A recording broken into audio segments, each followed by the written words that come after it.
नमस्कार दोस्तों, स्वागत है आप सभी को आर के स्टडी 51 के यूट्यूब चैनल में। तो दोस्तों हम लोग एक सीरीज स्टार्ट किए हैं प्रैक्टिस सेट का, और आज का हमारा प्रैक्टिस सेट नंबर होगा 3 होगा। और ये प्लेटफॉर्म का प्रैक्टिस सेट है बीएसएससी सीजीएल 3 के लिए। तो आप सभी लोग इस प्रैक्टिस सेट को ज़रूर लगाएं और पिछले वाले प्रैक्टिस सेट को भी देखते रहें। तो चलिए शुरू करते हैं पहले क्वेश्चन के साथ। पहला क्वेश्चन आपकी स्क्रीन पर देखिए क्या है कि बिहार के प्रमुख नदी एवं उनके उद्गम स्थल में कौन सुलेमित नहीं है। तो ऑप्शन के अकॉर्डिंग इसका उत्तर हो जाएगा डी, यानी कि गंडक नदी, जो कि नामपा श्रेणी नेपाल, ये सुलेमित नहीं है। क्योंकि गंडक नदी का जो उद्गम स्थल कहाँ से होती है, तो अन्नपूर्णा श्रेणी के मानंग मोट और कुतांग के मध्य से निकलती है। तो इतना आप याद रखिएगा कि गंडक नदी कहाँ से निकलती है, तो अन्नपूर्णा श्रेणी नेपाल से निकलती है। बाकी कोसी नदी सप्तकोशिकी यानी पूर्वी नेपाल से निकलती है, ये सही है। सोन नदी अमरकंटक की पहाड़ी से निकलती है, और कर्मनाशा विंध्याचल की पहाड़ी से निकलती हैं, ये सही है। तो इसका उत्तर हो जाएगा डी। चलिए आगे देखिए कि रामेश्वर कुंड कहाँ स्थित है। तो इसका उत्तर हो जाएगा रामेश्वर कुंड, जो कि मुंगेर में स्थित है। इसके अलावा याद रख सकते हैं आप सीता कुंड, जो कि मुंगेर में है, लक्ष्मण कुंड, ये भी मुंगेर में है, भरत कुंड मुंगेर में है, नानक कुंड और मखदुम कुंड, ये सभी कहाँ है, मुंगेर में है। उसका राजगीर के बात करें तो राजगीर में सप्तधारा या सप्तधारवा कुंड है, और सूर्य कुंड, ब्रह्म कुंड, गोमुख कुंड, ये भी राजगीर में स्थित है। ठीक है, आगे देखिए कि टाल मिट्टी बिहार के किस क्षेत्र में नहीं पाया जाता है। इसका उत्तर हो जाएगा कैमूर में, जो कि टाल मिट्टी नहीं पाया जाता है। तो याद रख सकते हैं टाल मिट्टी का रंग कैसा होता है, तो यह धूसर कलर का इसका रंग होता है। और टाल मिट्टी में दलहन, तिलहन और गेहूं उपजाऊ के लिए प्रयुक्त होता है। आगे देखिए बिहार सरकार की संबल योजना किससे संबंधित है। इसका उत्तर हो जाएगा दिव्यांगजन से संबंधित है, याद रखिएगा। आगे देखिए महाकवि विद्यापति किस युग के कवि थे। इसका उत्तर हो जाएगा मध्यकाल के कवि थे। चलिए आगे देखिए 6 नंबर क्वेश्चन, बिहार में जैन धर्म के प्रमुख तीर्थ स्थल में कौन नहीं है। तो इसका उत्तर हो जाएगा कदम कुआं पटना, जो कि स्थित नहीं है। इतना आप लोग याद रखेंगे। चलिए आगे देखिए बिहार के किस जिला का जनसंख्या घनत्व सर्वाधिक है। तो इसका उत्तर हो जाएगा बिहार के शिवहर जिला का जो जनसंख्या घनत्व है सर्वाधिक है। मतलब एक वर्ग किलोमीटर में कितना व्यक्ति रहते हैं, 1880 व्यक्ति रहते हैं। और सर्वाधिक मतलब सबसे कम जनसंख्या घनत्व जो किस जिला का है, तो याद रखिएगा मुंगेर का कितना है, 488 व्यक्ति वर्ग प्रति किलोमीटर में स्थित है। और भारत की बात करें तो भारत की जो कुल जनसंख्या घनत्व है 382 व्यक्ति वर्ग किलोमीटर है। चलिए आगे देखते हैं मानस राष्ट्रीय उद्यान किस राज्य में स्थित है। तो असम में स्थित है। इसके अलावा याद रख सकते हैं मानस के अलावा डिब्रू साइखोवा, उसके बाद हो गया आपको औरंग नेशनल पार्क, इसके अलावा हो गया दिहिंग पटकाई हो गया। ठीक है, इतना आप लोग याद रखते हुए चलेंगे।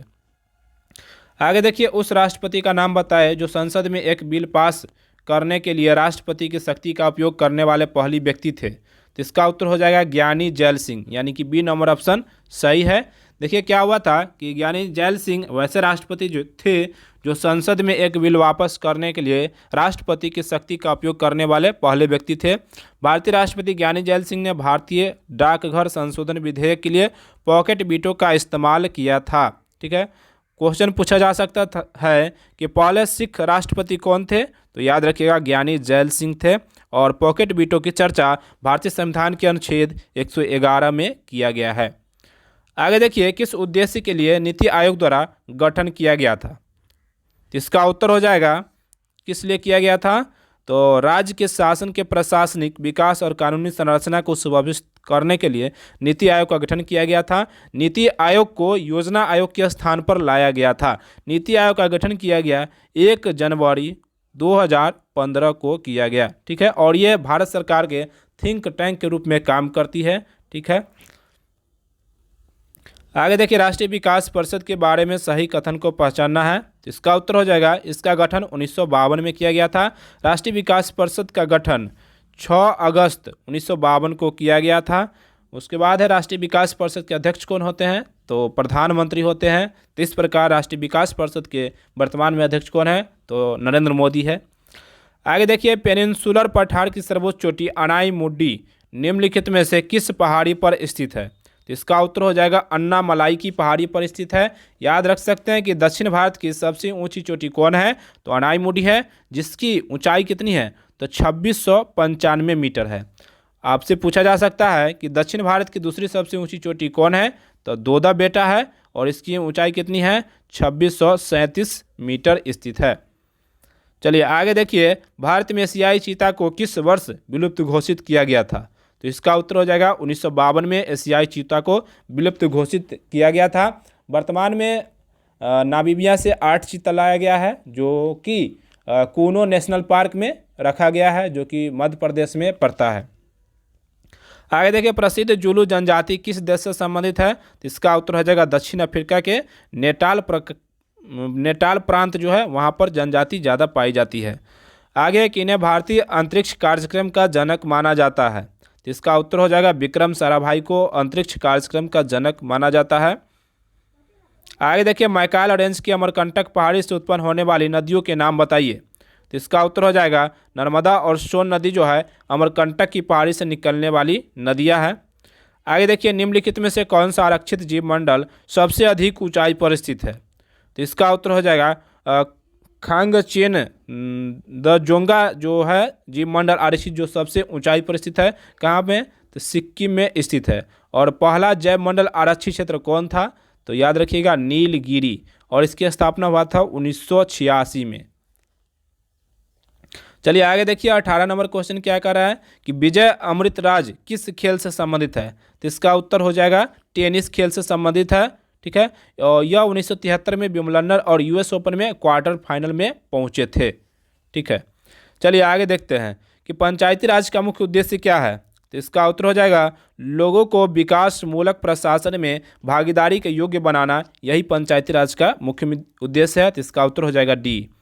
आगे, भारत के वे राज्य कौन से हैं जो अपनी सीमा गोवा राज्य के साथ साझा करते हैं, तो इसका उत्तर हो जाएगा कर्नाटक और महाराष्ट्र, जो कि सीमा साझा करते हैं। भारत के मैप की बात करें तो यहाँ से तो गया महाराष्ट्र, इस बीच में हो गया गोवा और इस क्षेत्र में हो गया कर्नाटक। तो किस राज्य से टच करते हैं, तो कर्नाटक और महाराष्ट्र से टच करते हैं। आगे देखिए, भारत के संविधान में मूलतः कितने भाग समाविष्ट किया गया, तो 22 भाग। पूछा जाएगा कि भारतीय संविधान के मूल संविधान में कितने भाग थे, तो 22 भाग। और वर्तमान में इसका उपखंड सहित कितने भाग हो गए हैं, तो 25 भाग हो गया है।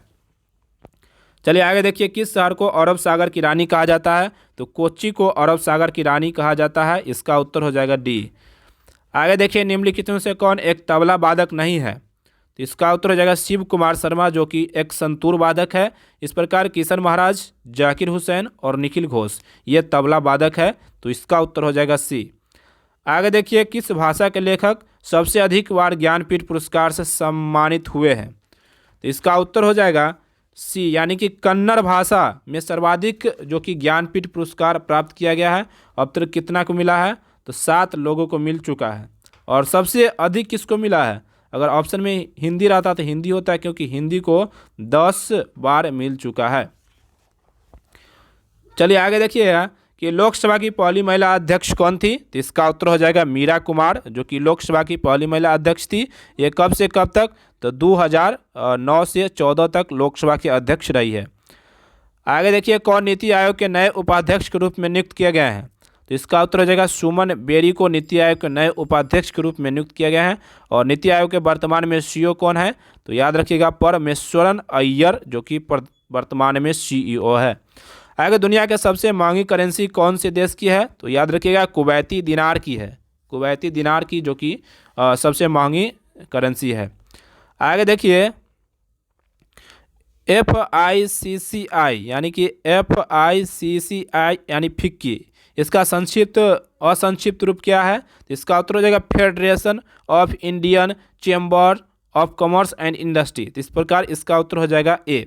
और इसकी स्थापना 1927 ईस्वी में की गई थी।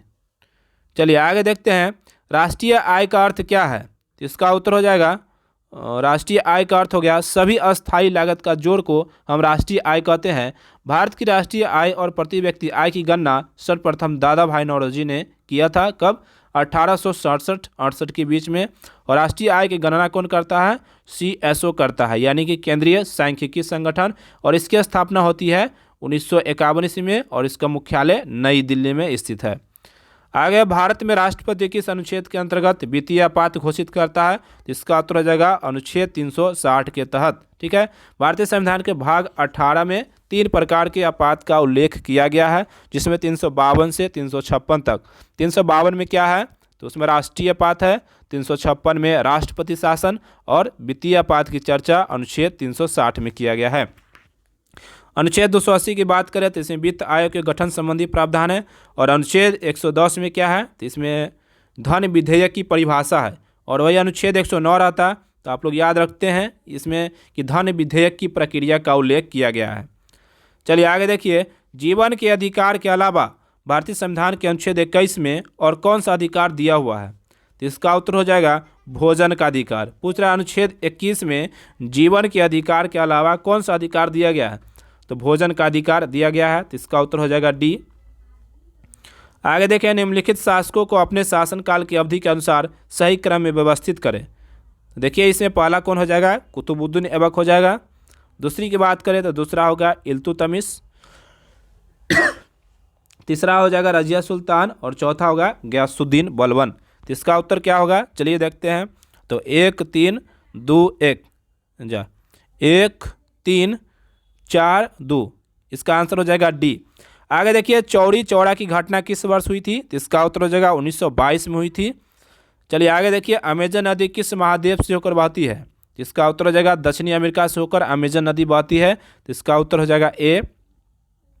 मैत्री तथा दक्षिण गंगोत्री किस महाद्वीप में भारत के शोध केंद्र स्थित है? तो इसका उत्तर हो जाएगा अंटार्कटिका महाद्वीप में भारत के शोध केंद्र है। पूछा जाएगा अंटार्कटिका महाद्वीप के पहला शोध केंद्र कौन सा है? तो दक्षिण गंगोत्री, पहली बार 1983 में इसको स्थापना किया था। उसके बाद हो गया मैत्री, इसकी स्थापना हुई थी 1988 में, और एक है भारती जो कि 2012 में इसको स्टार्ट किया गया था। इसका तीनों का डेट पूछ लिया जाता है। ठीक है, आगे देखिए, निम्नलिखित में से कौन सा एक स्थलीय आवास का उदाहरण नहीं है? तो इसका उत्तर हो जाएगा दलदल, जो कि स्थलीय आवास का उदाहरण नहीं है। ठीक है, इसमें वन, मरुस्थल, घास के मैदान और यहाँ पर पर्वत होगा, तो वो भी हो जाएगा, क्योंकि यह सब क्या है? तो स्थलीय आवास है। आगे देखिए, कलमकारी कला के प्रसिद्ध कौन सा राज्य है? तो इसका उत्तर हो जाएगा आंध्र प्रदेश, जो कि कलमकारी के लिए प्रसिद्ध है। कलमकारी एक प्रकार का हाथ से पेंट या ब्लॉक प्रिंटेड सूती कपड़ा है। चिकनकारी कहाँ है? तो चिकनकारी जो कि उत्तर प्रदेश के लिए प्रसिद्ध है। ठीक है, और उसके बाद मीनाकारी पूछेगा तो याद रखिएगा जयपुर। यहाँ पर कलमकारी हो गया तो आंध्र प्रदेश।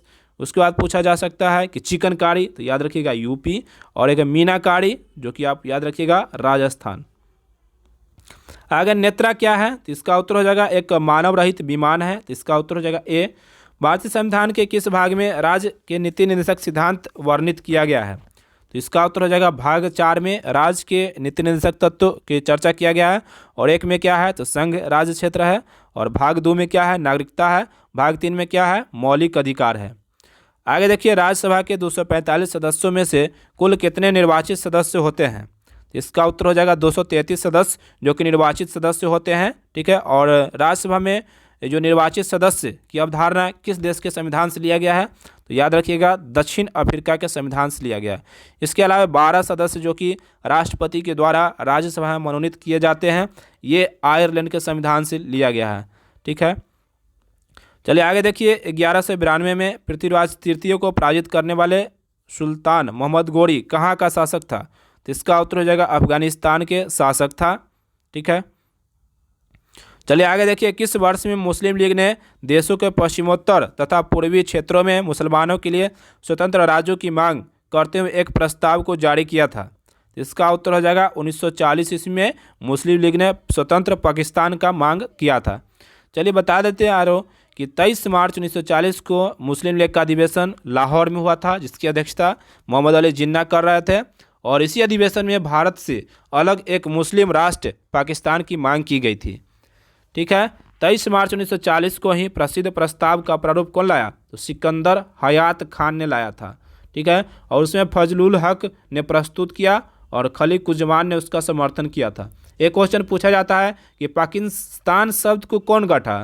तो कैम्ब्रिज विश्वविद्यालय के एक छात्र थे चौधरी रहमत अली, उसके द्वारा पाकिस्तान शब्द का गठन किया गया। और मुसलमानों ने 23 मार्च 1943 को पाकिस्तान दिवस मनाए, यानी कि मुस्लिम लीग ने मनाया था। आगे, पूरी पृथ्वी पर किस तिथि को रात और दिन बराबर होते हैं? तो इसका उत्तर होता है 21 मार्च और 23 सितंबर को, जो कि दिन रात बराबर होते हैं। 21 मार्च को क्या कहा जाता है? बसंत विषुव कहा जाता है, ठीक है। और 23 सितंबर को क्या कहते हैं? तो इसको कहते हैं शरद विषुव कहा जाता है। 23 सितंबर से क्या है? 23 सितंबर से 21 मार्च तक दक्षिणी ध्रुव पर 6 महीने का दिन होता है और उत्तरी ध्रुव पर 6 महीने का रात होता है, ठीक है। और पूछा जाएगा कि 21 मार्च से 23 सितंबर को उत्तरी ध्रुव पर 6 महीने का दिन होता है और दक्षिणी ध्रुव पर 6 महीने की रात होती है। चलिए आगे देखिए, विश्व का सबसे बड़ा गर्म रेगिस्तान कौन सा है? तो इसका उत्तर हो जाएगा सहारा रेगिस्तान, जो कि सबसे गर्म मरुस्थल है, यानी कि रेगिस्तान है। कालाहारी रेगिस्तान कहाँ पड़ता है? बोत्सवाना, दक्षिण पश्चिम अफ्रीका में है। थार कहाँ है? तो भारत में है। और अटाकामा है तो चिली में है। आगे देखिए, नागार्जुन सागर बहुउद्देशीय परियोजना कौन सी नदी पर स्थित है? तो इसका उत्तर हो जाएगा कृष्णा नदी पर स्थित है। और ये कृष्णा नदी के कहाँ पर? तो तेलंगाना, यानी तेलंगाना और आंध्र प्रदेश के क्षेत्र में ये पड़ता है। आगे देखिए, रंगावली किस राज्य की पारंपरिक लोक कला है? तो इसका उत्तर हो जाएगा कर्नाटक। याद रखिएगा, रंगावली किस राज्य का पारंपरिक लोक कला है? तो कर्नाटक का है। उसके बाद आपसे पूछा जा सकता है कि अड़ीपन कहाँ का है? तो बिहार का है। चौकपुरना लोक कला तो उत्तर प्रदेश का है। मांडना आपसे पूछा जा सकता है, जो कि राजस्थान का है। रंगोली पूछा जाएगा तो ये महाराष्ट्र का है। कोल्लम कहाँ का है? तो केरल का है, ठीक है। एपन पूछा जा सकता है, जो कि उत्तराखंड का है। तो इतने आप लोग याद रखते हुए चलेंगे। आगे देखिए, दास कैपिटल नामक पुस्तक के लेखक कौन है? इसका उत्तर हो जाएगा कार्ल मार्क्स। इसका उत्तर हो जाएगा डी। आगे, कौन अंतर्राष्ट्रीय सौर गठबंधन के ढांचे के समझौते पर हस्ताक्षर करने वाला 108वां देश बन गया है? तो इसका उत्तर हो जाएगा डी, यानी कि पनामा, जो कि 108वां देश बन गया है। चलिए आगे देखिए कि लक्षद्वीप का मिनिकॉय द्वीप भारत के किस पड़ोसी देश का हिस्सा था? तो इसका उत्तर हो जाएगा मालदीव का हिस्सा था। यह द्वीप वास्तव में हिंद महासागर में एक विशाल पानी के नीचे पर्वत श्रृंखला के सबसे ऊपर है। लक्षद्वीप समूह का सबसे बड़ा द्वीप की बात करें तो मिनिकॉय है, ठीक है। 11 डिग्री अक्षांश के सहारे लक्षद्वीप को 2 भागों में बांटा जाता है। उत्तरी भाग को अमिनी कहते हैं और दक्षिणी भाग को कन्ना नोरे कहते हैं। 8 डिग्री चैनल की बात करें तो ये तो हो गया मालदीव और मिनिकॉय को अलग करता है। 9 डिग्री हो गया तो लक्षद्वीप और मिनिकॉय को अलग करता है। 10 डिग्री तो अंडमान से निकोबार को अलग करता है। और 11 डिग्री चैनल जो होगा तो 11 डिग्री चैनल हो गया आपको 2 भागों में विभक्त करता है। एक तो अमिनी द्वीप, एक कोन्ना नोरे द्वीप, अमिनी और कोन्ना नोरे। चलिए आगे देखिए, निम्नलिखित में से कौन सा कार्य NBFC द्वारा नहीं किया जा सकता है? इसका उत्तर हो जाएगा मांग आधारित जमा स्वीकार करना, जो कि नहीं किया जाता है। जबकि शेयरों का अधिग्रहण करना, निवेश करना, ऋण प्रदान करना इसका कार्य है। चलिए आगे देखिए, निम्नलिखित में से किस समूह का गलत जीवों द्वारा प्रतिनिधित्व किया जाता है? तो इसका उत्तर हो जाएगा एम्फीबियन, टोड, सैलामोंडर, गिरगिट का जो समूह है ये गलत श्रेणीमित किया गया है। बाकी चलिए देखते हैं, मैमेलिया जो कि चमगादड़, डॉल्फिन, व्हेल आते हैं। इकाइनोडर्मेटा में स्टारफिश, समुद्री ककड़ी, समुद्री आर्चिन आते हैं, ये सही है। उसका मोलस्का में यूनियो, पायला और ऑक्टोपस आते हैं। लेकिन एम्फीबियन में क्या आता है? तो उसमें मेढक आता है, उसके बाद हो गया प्रोटियस आता है, साइरेन आता है, सैलामंडोर आता है, तो ये सब आता है। इसमें गिरगिट जो दिया हुआ है ये गलत है। चलिए आगे, निम्नलिखित में से किस मांसपेशी में दिए गए मानदंड पाए जाते हैं जिसमें स्पिंडल आकार बिना किसी सीमा और एकल नाभिक के है? तो हो जाएगा अनैच्छिक पेशी। तो इसका उत्तर हो जाएगा बी। आगे देखिए, मैग्नीशियम क्लोराइड के 0.019 ग्राम में उपस्थित मैग्नीशियम आयनों की संख्या ज्ञात कीजिए। Mg परमाणु का द्रव्यमान, यानी मैग्नीशियम का परमाणु द्रव्यमान 24 दिया गया है और इसको कैलकुलेशन करेंगे तो फाइनली आंसर आ जाएगा 1.20 गुने 10 के पावर 20। इसका उत्तर हो जाएगा सी।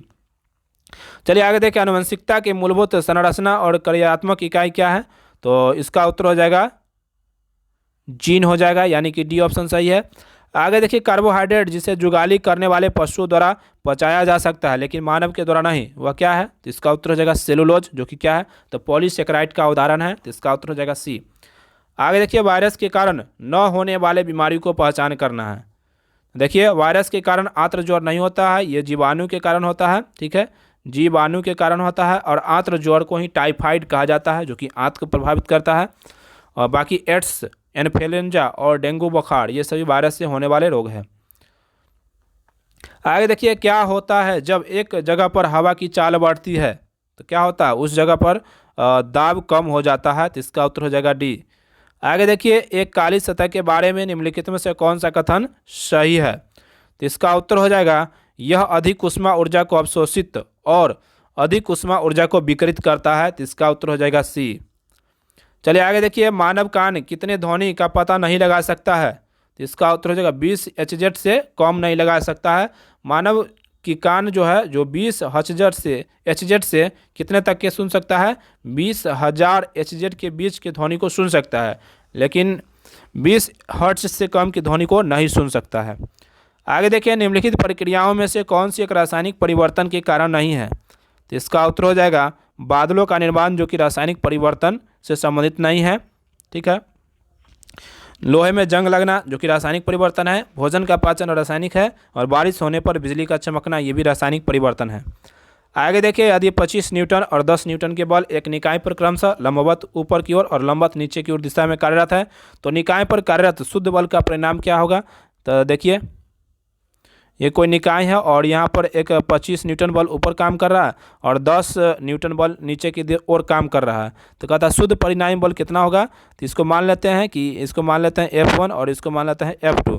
तो F बराबर क्या हो जाएगा? तो यहाँ से F1 माइनस F2, और इसको हम 25 में से 10 को घटाएंगे तो कितना होगा? F बराबर 15 न्यूटन आ जाएगा। तो इसका उत्तर हो जाएगा सी।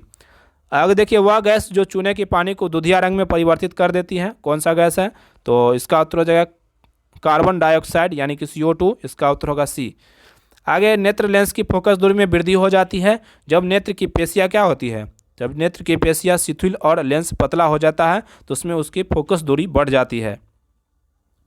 आगे देखिए एक वस्तु जिसका द्रव्यमान m है और v वेग से किसी दूसरी वस्तु जिसका द्रव्यमान 2m है विराम अवस्था में है से टकराती है और उस दौरान उनकी गतिज ऊर्जा में कमी क्या होगी? तो इसका फॉर्मूला लगा सकते हैं mu टक्कर से पहले और टक्कर के बाद हो जाएगा क्या? तो m प्लस 2mu और इस जगह v हो जाएगा, और इस फार्मूला पर इसको सेट करेंगे तो आपका आंसर निकल के आ जाएगा सी नंबर, यानी उसकी प्रारंभिक गतिज ऊर्जा की 8/9 हो जाता है। आगे देखिए सरल लोला का आवर्तकाल 2 गुना हो जाए तो इसकी प्रभावी लंबाई कर दी जाती है कितनी? तो 4 गुनी कर दी जाती है। इसका उत्तर होगा सी। आगे देखिए हुक के नियमानुसार प्रत्यास्थता के सीमा में क्या होता है? जिसका उत्तर हो जाएगा प्रतिबल वट्टा विकृति होता है, प्रत्यास्थता गुणांक का होता है। आगे देखिए यदि कोई विलयन नीले रंग के लिटमस पेपर को लाल रंग में बदल देता है तो इस विलयन का pH मान कितना होता है? तो 7 से कम होता है। चलिए आगे देखिए संलग्न की गुप्त ऊष्मा है तो क्या है? तो इसका देखिए संलग्न की गुप्त ऊष्मा जो होता है ठोस द्रव अवस्था परिवर्तन के लिए गुप्त ऊष्मा होता है। तो इसका उत्तर होगा सी। आगे देखिए कि संयोजी इलेक्ट्रॉन जो मौजूद होता है कहाँ पर? तो याद रखिएगा परमाणु की सबसे बाएं कक्षा में मौजूद होते हैं। तो इसका उत्तर होगा बी। आगे देखिए ऑक्सीकरण क्या होता है? तो इसका उत्तर हो जाएगा सी, यानी कि रासायनिक अभिक्रिया के दौरान पदार्थ का ऑक्सीजन ग्रहण करना। इसका उत्तर हो जाएगा। आगे देखिए मैलपीघी नलिकाएं निम्न में से उत्सर्जी का निष्कासन करती हैं तो रक्त लसिका को निष्कासन करती है। तो इसका उत्तर होगा बी। आगे देखिए वाष्पोत्सर्जन की दर निम्न में से किसके द्वारा सबसे अधिक प्रभावित होती है? इसका उत्तर हो जाएगा आर्द्रता के द्वारा सबसे अधिक प्रभावित होती है। तो इसका उत्तर होगा बी। आगे देखिए दुग्ध उत्पादक मादा मवेशी को क्या कहते हैं? तो इसको क्या कहते हैं? तो दुधारू पशु यानी कि मिल्क एनिमल कहा जाता है। दोस्तों ये वीडियो आपको कैसा लगा कमेंट करके ज़रूर बताइए। अगर थोड़ा सा भी अच्छा लगा होगा तो आप लोग तो पहले सब्सक्राइब कर लीजिए, उसके बाद लाइक कर दीजिए और दोस्तों के बीच शेयर भी कर दीजिए। तो मिलते हैं नेक्स्ट वीडियो में, तब तक के लिए धन्यवाद।